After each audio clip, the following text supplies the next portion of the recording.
Greetings sailors and welcome to Supporter Spotlight number 40. As you might have guessed from the intro, this is going to be a Warships edition, and so if you're here for tanks, I'm afraid you're out of luck today. But if you like warships, well, the games I've got for you are going to be, I hope, somewhat entertaining. So we're going to start off with Redman 36 in the Bismarck, and I think the last time I showed a Warships replay from Redman, I suspect it was a carrier game. Now, he did get as far as, I think, the Lexington, the Tier 8 US carrier, but he's sort of given up on carriers, and he's now switched his attention more to battleships, and this is now one of his favourite ships in the game. Can't really blame him. The Bismarck is quite a fun ship to play, and it's one I've actually recently acquired myself after rather slow progress down the German battleship line. I wasn't massively grinding it or anything. So, with carriers being one of the areas of warships that's still most in need of attention, I can't really blame him from having turned away from them a bit, especially with the captain skill rebalance. I don't know, it makes life a bit more different for carrier players because everybody's now got access to the skill that gives an extra fighter much more easily, for instance, and it maybe more highlights the difficulties and the differences between the US and the Japanese carrier loadouts, because one of the big issues in my eyes is the fact that wargaming just gives you a couple of presets, and I have long advocated for something more akin to a slider system with ammo loadouts in World of Tanks, where you can actually allocate what you want your proportion of planes to be within certain limits, of course.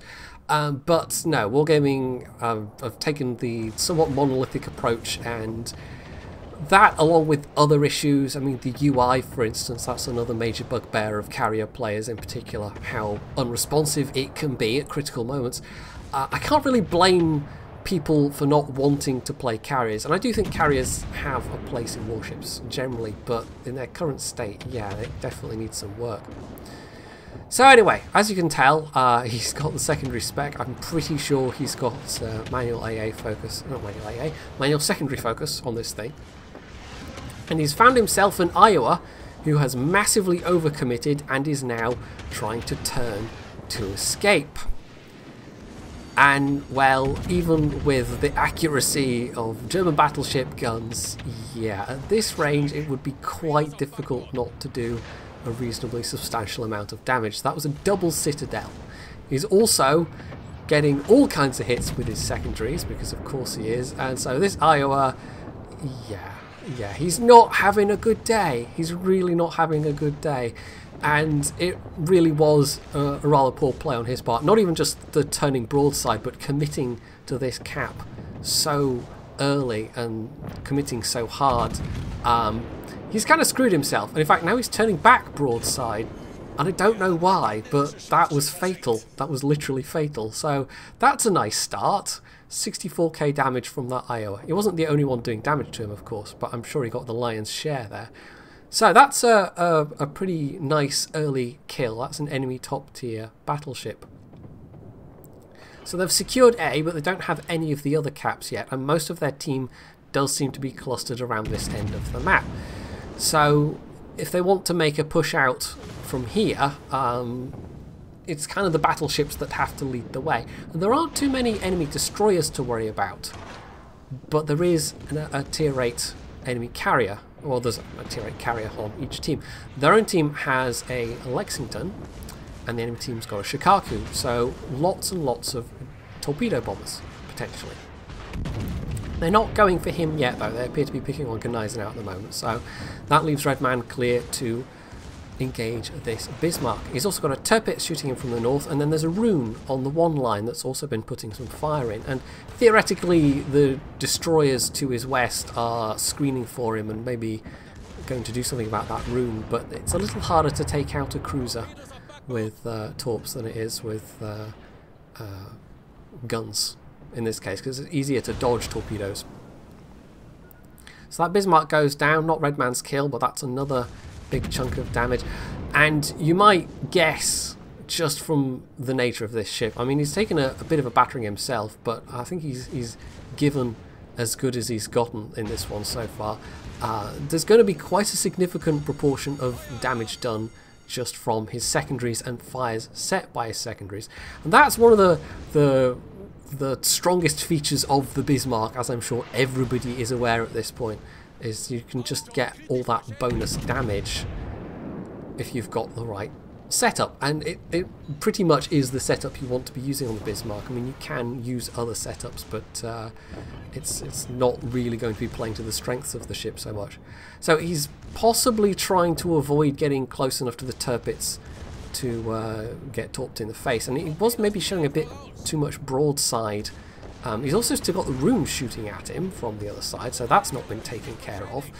But as it turned out, that Tirpitz dropped his torpedoes really early, really early, and so I'm thinking maybe Redman could have turned in a lot sooner, possibly taken less damage. He does still have some heals left, but he's not going to be able to get that much health back overall, and if the carrier comes for him, well, that could be very nasty.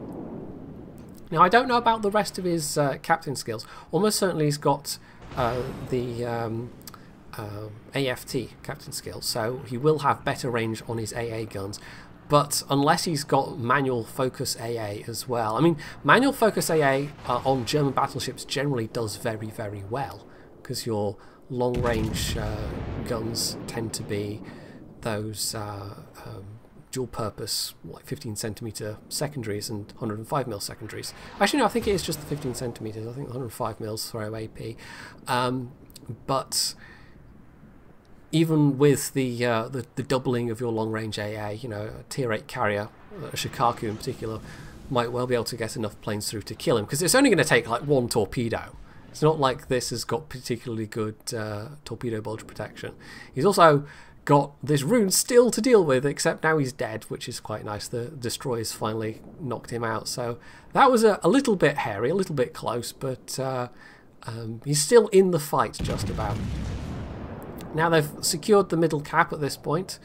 He doesn't have a lot of health. This is the point where having one of his destroyers smoke him might have been quite nice, but it's the kind of thing where, I mean, this Kagero is maybe not going to catch up to him that quickly, and you would have to really ask in the chat, because not every destroyer player is going to offer. And this is the NA server, so the chances are probably better than on the EU server that the destroyer would be speaking English. Oh, that was a nice kill, getting that Kiev.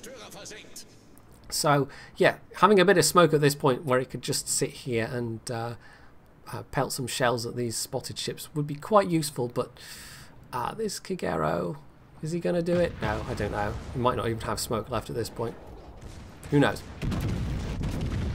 So there's the Sims contesting the middle, which is a very nice little ship, but he is a little bit outnumbered at this point. They have lost their own carrier. I think their own carrier wasn't playing very well. He didn't move nearly early enough and managed to get himself killed. But it's not going to prove to be that big of a detriment to the outcome. So what's left is the Gneisenau. They've got, what is it, Prince Eugen, I think 2 other cruisers. So the enemy team doesn't have any destroyers left at this point. But it's now that the carrier decides to turn his attention. And I think Redman, I mean, he should have seen this coming. He should have started manoeuvring earlier. He should have gotten his fighter in the air just a little bit earlier. And it possibly wouldn't have made that much difference, but it's just good practice. So he's not dead, but he also can't get any health back, and he's down to just over 2,000 hit points. And the fact that the enemy carrier was actually able to do that much damage with bombs, with Japanese bombs, that's actually not half bad. So, oh, this might be it, and there it is. Yeah, I mean, once again, he'd straightened out. He wasn't really manoeuvring, but with that amount of health, he was probably screwed either way, with the health he can now in his face. So it's one of those things where, you know, you can choose to die to the carrier or an enemy battleship, but you are going to die either way. So yeah, having smoke earlier, I think, could have made a difference there. If he'd maybe asked that Kagero for smoke, kept a little more distance, but the carrier might well have come for him eventually anyway. So this was a close game, but it does seem like it's pretty much well in their team's favour. I've just sped up this last bit, and you can glance down at the minimap and see what's going on. So the enemy team's down to just the carrier at this point. They've killed the cruisers, and although the carrier's making a valiant go of it, he's not going to be able to kill enough of them. His team is on the verge of losing their only cap point that was remaining. So, I mean, he does get spotted running it to the 10 line, but yeah, they're going to lose this one on points. So the carrier is going to survive, and I think he does manage a kill at the end there, but his only his only kill was Redman, so he didn't make that much of a difference overall. And the fact that they lost their own carrier much earlier didn't seem to make that much of a difference either. So 129k damage, that's pretty damn respectable. 203 secondary hits, second place on the team with 1822. I think at least a big part of that XP will have been from that Iowa overcommitting so badly at the start and just getting annihilated as a result. But as you can see, there we go, from the detailed damage results, 88k from nearly 89k from his main battery, which is all right, and then the rest was basically from the secondaries and fires set by the secondaries. So there's the power of those Bismarck secondaries right there. So it all added up to a pretty decent result even. I almost said revolt, and revolt is not a word.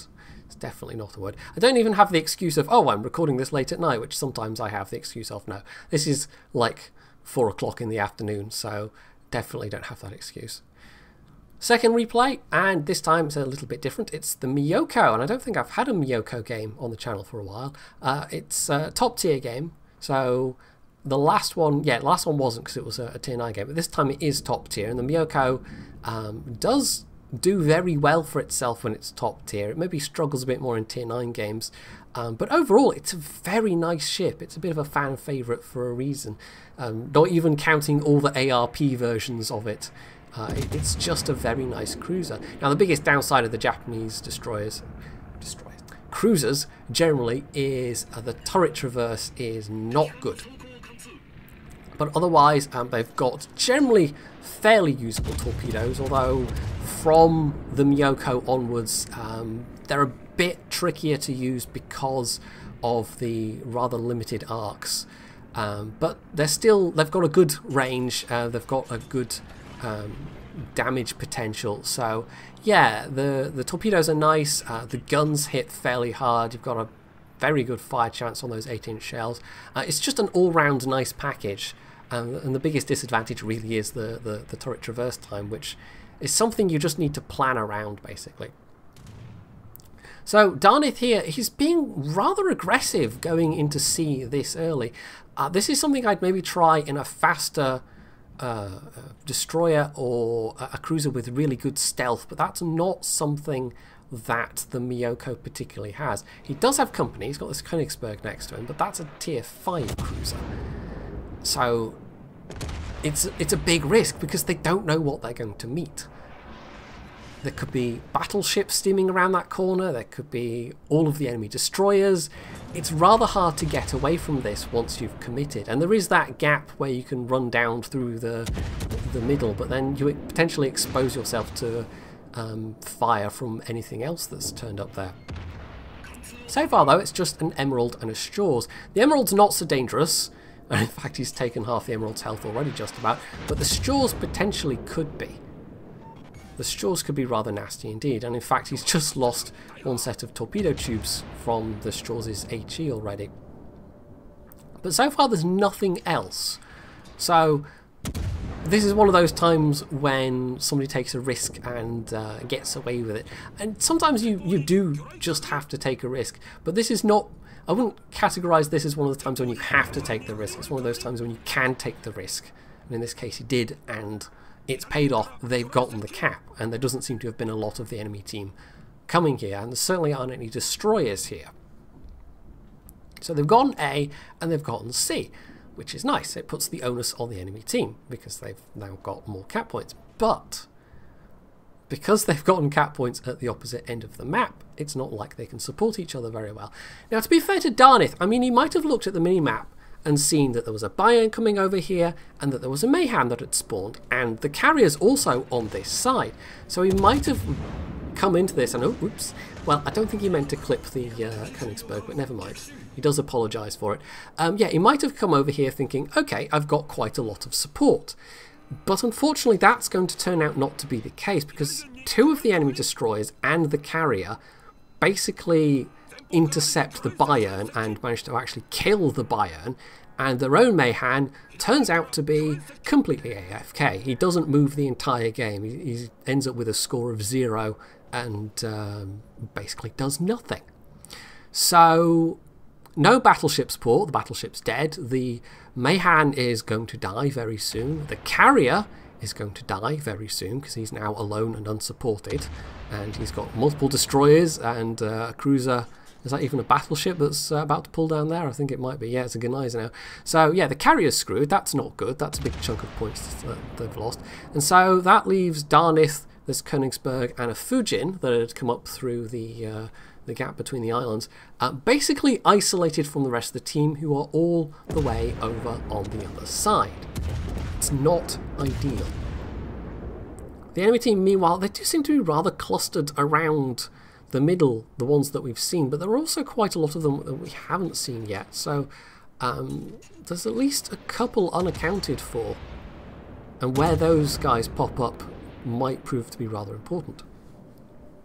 So a bit of salt in the chat there, not entirely sure, like somebody maybe just got deleted and was not particularly happy about it, but at least it wasn't people like team killing each other or anything like that. So putting those 8-inch guns to work, he does a pretty big number on that Königsberg, but he's losing chunks of health himself. Oh, there we go. That final shell just manages to catch the Königsberg, so that's quite a nice kill. But yeah, he's been losing some chunks of health himself, and of course it's not like he can heal, so this is not a great situation. And he's also, I mean, he's sailing potentially broadside to a whole bunch of ships, and I think he's aware of this. And he could take the risk and turn away, but I think he really doesn't want to give a broadside to this Bayern, and just bringing himself to a halt. Well, the armour on this is alright, but the Bayern's shells can probably overmatch. I can't remember offhand if they definitely can, but that would be a pretty big risk. So he's sort of forced to commit. I mean, he could have taken the risk and turned away and tried to just take his chances, hope that RNG favoured him, and get some distance. But instead, he's taken what was the less immediate risk, but has also committed him to the riskier course of action overall. So there's no immediate chance of him getting deleted, but he's now running face first into this Bayern. Plus, there's at least one cruiser that went through to sea, which has now been capped by the enemy team. Plus, there's quite a lot of the enemy team just down here anyway. And, well, the Königsberg is still with him, but the Fujin has run away off after the carrier. And, well, at least the carrier won't be bothering Darnith for a while, because he's got Fujin on one side and a Nakatsuki on the other. He does have a Molotov trying to protect him, but we'll see how that goes. So, just generally, I mean, they've now only got one cap point. The team is scattered, although there are some cruisers coming through to B, which might be able to support Darnith. And there we go, between the Königsberg, yeah, it was the Königsberg that got a kill. I just saw the Leander's kill message as well, but that was on a kamikaze. Between the Königsberg and Darnith, they've managed to take down that Bayern, but he's not doing so well health-wise, and he also knows that there's a Farragut right in front of him. And there's the Gneiser now, so, oh, okay. Yeah, this is not going to end well, is it? Because this Farragut, he's just gonna, I mean, he's taken a boatload of damage, but he's just gonna waltz up and put torpedoes out. Except,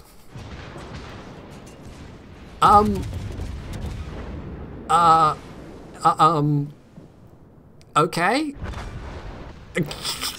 Except that happens. Now what I think happened there was that Farragut was going to drop torpedoes. I'm not sure why he decided to get quite that close to do it. And then there goes the other destroyer, which is... if that destroyer had shot AP at his broadside, by the way, that might have been it for Darnith. But anyway. But yeah, the Farragut, I'm pretty sure he had both his engine and his steering knocked out, and he didn't have last stand.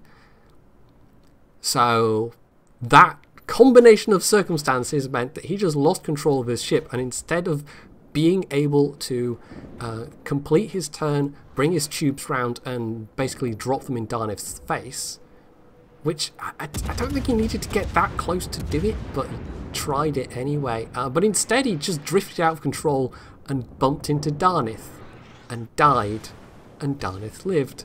And Darnith is now on very low health.